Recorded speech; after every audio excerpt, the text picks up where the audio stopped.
ओम नमो भगवते वासुदेवाय। प्रिय भक्तों, आज मैं आपको ज्येष्ठ मास महात्म के 19वें अध्याय की कथा सुना रहा हूँ, जिसमें हम वर्णन करेंगे निर्जला एकादशी व्रत वर्णन। व्यास जी बोले कि हे भीमसेन, उन पुरवासियों के ऐसे वचन सुनकर राजा पुलिंद क्रोध के वशीभूत होकर बड़े गर्व के साथ ऐसे वचन बोला। हे ग्रामवासी, यह एकादशी कौन है? इस दिन किसका व्रत किया जाता है? अरे मूढ़, निष्फल बातें क्यों बनाता है?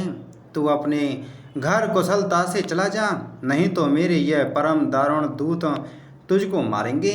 तत्पश्चात वे सब सैनिक नगर में घुस गए और बड़े बड़े महात्मा और साहूकारों के घर के दरवाजे तोड़कर घर के अन्न धन और कोष धीरे धीरे ले जाने लगे।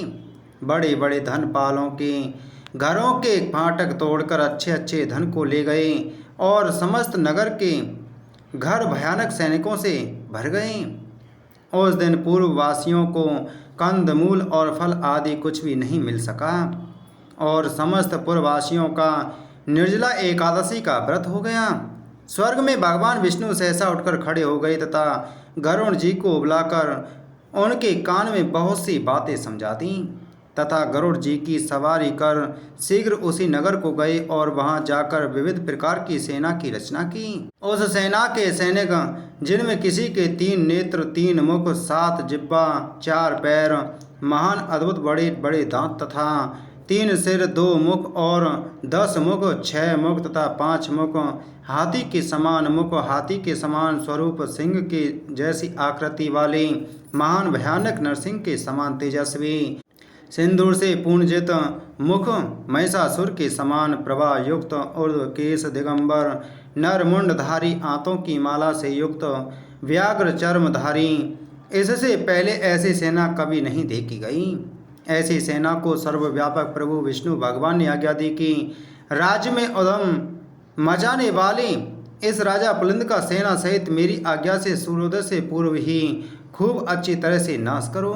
भगवान विष्णु की आज्ञा को सिरोधार्य कर वह भगवान विष्णु के सैनिक दल शत्रु सैनिक में घुस गई और शस्त्र प्रहार तथा वध करने लगी, जिससे बड़ा कोलाहल मच गया।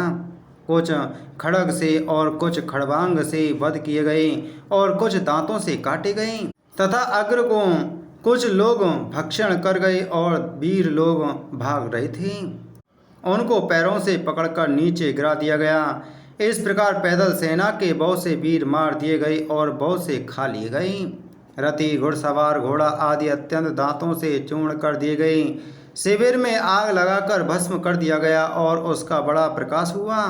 उस प्रकाश को देखकर सबको बड़ा विस्मय हुआ और कहने लगे कि तुम लोग कौन हो और कहाँ से आए हो?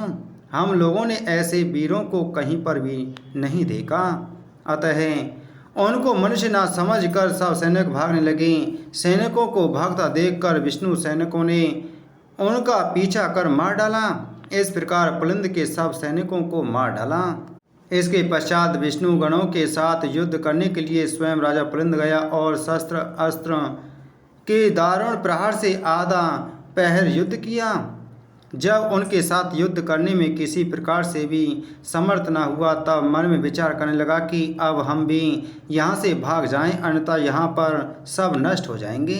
ऐसा विचार करके राजा पुलिंद ने मेघास्त्र घोड़ा, जिसके द्वारा वहाँ से घोर अंधकार हो गया और मेघ जल बरसाने लगा तथा बड़े प्रचंड वेग से पवन चलने लगा। इससे विष्णुगण सब मुग्ध हो गए और जो जहाँ पर थे वहीं सब काम छोड़कर बैठ गई।